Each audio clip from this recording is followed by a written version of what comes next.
আম্মা খবর আছে, গরম একটা খবর আছে। কি গরম কব? একদম সর্বনাশ হয়ে গেছে আম্মা। কি কও জামাই? আপনি গেলেন না নীলপর কালা বাড়িতে, ওই সময় আমার মাথায় একটা বুদ্ধি খেলে গেল যে আমি বাড়িতে বসে থাকুম, আমি একটা কাজ করি, রান্না বান্না করি। আমি ডিম ভাজতে গেছি, আগুন বাড়াই দিছি, ধাপ করে আগুন গিয়ে আর একটা কাপড় আসলো, ওটার মধ্যে গিয়ে লাগছে। বোতলের মধ্যে দিই পানি এই না আগুনের মধ্যে ঢালছি, পরে যেটা কেরোসিন তেল, আর আগুন বাইরে গেছে গা। পরে এরপরে ওই আগুন ঢাকুনের লিগে পাতা শাড়ি আপনার কাপড় চোপড় যা আছে সব দিছি।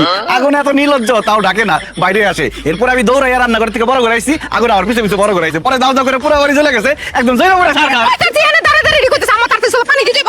পানি কই দিবা, বাড়ি তো নাই, কারণ আগুন ধইরা পুরা বাড়ি পুড়ে গেছে, একদম ছাই ছাই হয়ে গেছে। ওই যে কুসুমের মা ওরা ছাই নিয়ে যাইতেছে মাছ কুড়ার লিগে। আরে হাসুন না, আম্মাই তো কইছে যত কষ্টই হোক, কষ্ট থাকবে মনের মধ্যে, মুখের মধ্যে থাকবো হাসি। তাহলে আশেপাশে 10 গ্রামের লোকজন জানবো আমরা অনেক সুখী পরিবার। রাখো তোমার সুখী পরিবার। এই তোর কি বাড়ি ঘর আছে? আম্মা বাড়ি ঘর থাকলে কি আমি ঘর জামাই থাকি?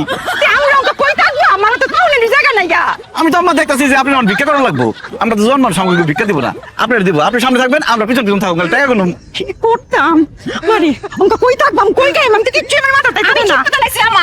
কই থাকুম আমি ঠিক করে ফেলছি। কোন জেলখানায় থাকুম। কেমবা এই ব্যাক কলের বাচ্চারে আজকে খুন কইরা জেলখানায় যাবো।